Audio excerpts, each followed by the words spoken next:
And now I have this reputation of the guy who just does crazy crap in his garage.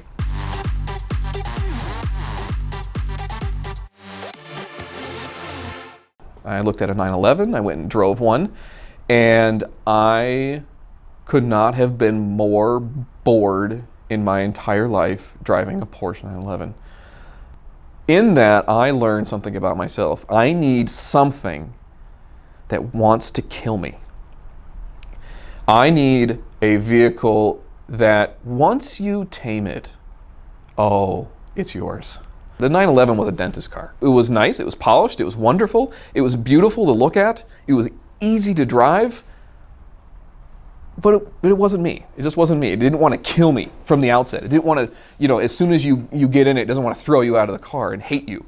So I started searching around, and a friend of mine, Jeff Schwartz, who was a chassis guy, I know had an Ultima GTR. At the time, I think he owned the 0 to 100 to 0 record. And he said, Eric, I'll be honest with you, the Ultima is very British. It has horrible electrical problems. He goes, as soon as you get it, ditch the electrics and put your own in, make your own wiring harnesses, and the fuel systems are junk. He goes, but I've been working on Stacey David's SLC, and I did the turbo system on his TV show Gears. I've seen that chassis, I've looked at it, and I will tell you, I would buy that any day over a GTR. I said, okay. So I started looking into it.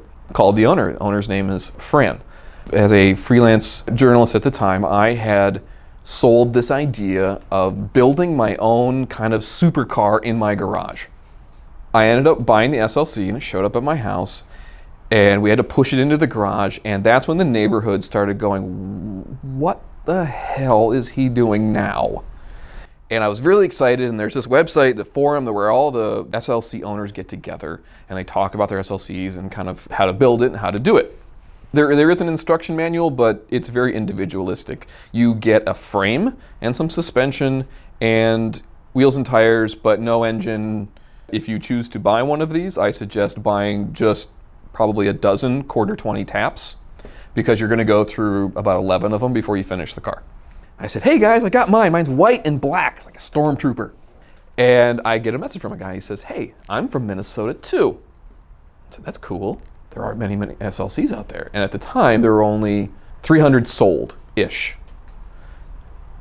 About 60 had ever seen the road. So that should give you some estimation of how difficult this build is, okay? He gives me his address. I can see his house from my backyard.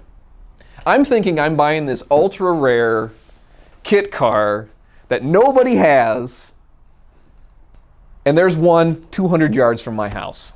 And I never knew it. Turns out the guy is this kind of recluse. So I went over to his house and I talked to him and I said, how long have you been doing this? He goes, about 2 years. My editor at my publication has given me a year. So I have to do everything you've done plus a bunch in half the time where you're at now. And it is cool. This thing is so cool. And I get to touch every little piece of it. And it is an adventure, let me tell you. Putting the thing together, I married a LS motor with a G50 gearbox from a Porsche that is upside down and flipped around. So now it's a mid-engine car instead of a rear engine car. And I do finally get it to work, and you can get it to the what they call Go-kart stage, which is the car runs and drives but has no body on it. I instantly think of my neighbor who still hasn't finished his by this point. I'm 6 months into the build. I get in the car, zip tie a license plate, my license plate from another car, okay, on this car, just in the off chance in the 2 blocks that I get pulled over. Run over to his house, his name's Ben, pull up to his house, run up to the front door, knock on the door, nothing, dead silence. I take a picture, click, of his house with my go-kart now in front of it, drive it back home. I text him the photo. I get a text maybe half an hour later that says, asshole. And I've never heard from him since. He won't talk to me. The next voyage was just to see if I can get it all the way around the neighborhood. My neighbor goes with me, which, why you would strap yourself into somebody's 500 horsepower go-kart I have no idea why he chose to do that. But on its maiden voyage, it made it exactly 1 mile, because in my neighborhood it's exactly 1 mile around this big circle, before it blew the radiator hose, which then showered my passenger in hot radiator fluid, and then just dumped all the coolant immediately into the road. Nobody has any idea what to think of it. I can't tell you how many times people have assumed they knew what it was. Oh yeah, that's the new Lotus. Oh yeah, that's a Lamborghini that just came out, right? Oh yeah, is that a Ferrari, Ferrari chassis? Yeah, with a body kit or whatever. Nobody knows what to make of it. Getting gas is a 20-minute endeavor because everybody wants to take pictures with you. Everybody wants to ask you what it is. And these 4 teenagers in a gold Civic roll down the window, and this huge plume of smoke comes out of it, which I'm sure was medicinal. They dude, how fast that thing go, man? And I said, I don't really know. It's more of a road race car. And I'm trying to explain the technical aspects of it. They don't care. And they say to me, like 200 miles an hour, right? And I'm trying to, in my head, I'm going, well, okay, it's a G50 5-speed out of a Porsche, so probably 150? And he looked disappointed, like I hurt his feelings somehow. I took it to a car show, and it got to the point where I had to walk away from the car. I was getting so many questions from so many people. And the most common question I got is, what is it? An SLC is technically a kit car. However, there's no frame or base that it's derived from. It comes with its own monocoque aluminum chassis, with its own suspension bits, everything. The body is its own, the windshield is its own, the wing. You can't buy any of this stuff anywhere except from this one company. When somebody says, what is it? You say it's an SLC. Well, what's an SLC? A super light car. Okay, what is that? Okay, well, it's kind of a kit car. And okay, so what's it based off of? Well, it's not really based on anything. It's kind of its own monocoque, blah, blah, blah. And I go through this whole spiel. And you do that 500-600 times in a row, and there's bound to be some people who just don't believe you. Oh, yeah, it's, like when they do the old Volkswagen Beetle chassis, you throw that on there. I'm like, okay, look at the wheelbase. And there were some people who you just couldn't convince it. Oh, what motor is that? It's like a V12, right?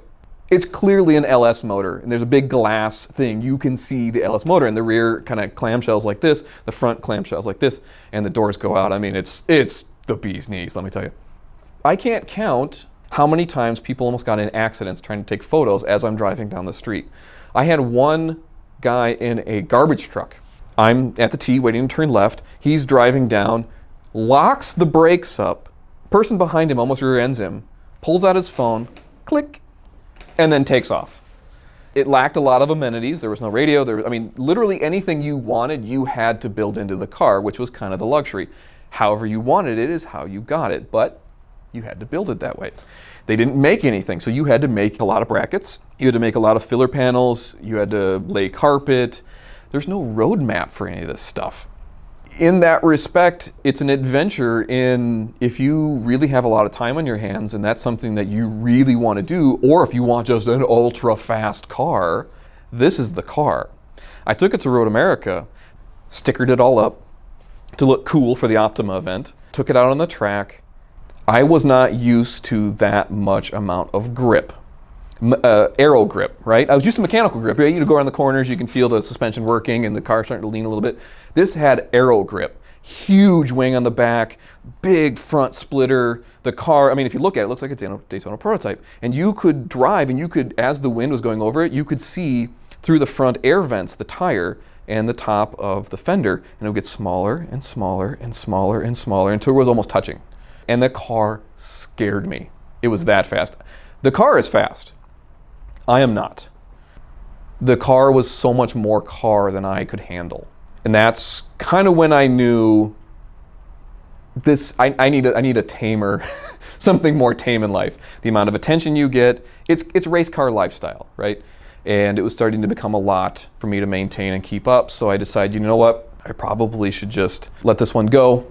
I ended up trading it to a man in Connecticut for a Gen 2 Viper race car and a 1979 911 turbo wide body slant nose, which I immediately sold in 24 hours.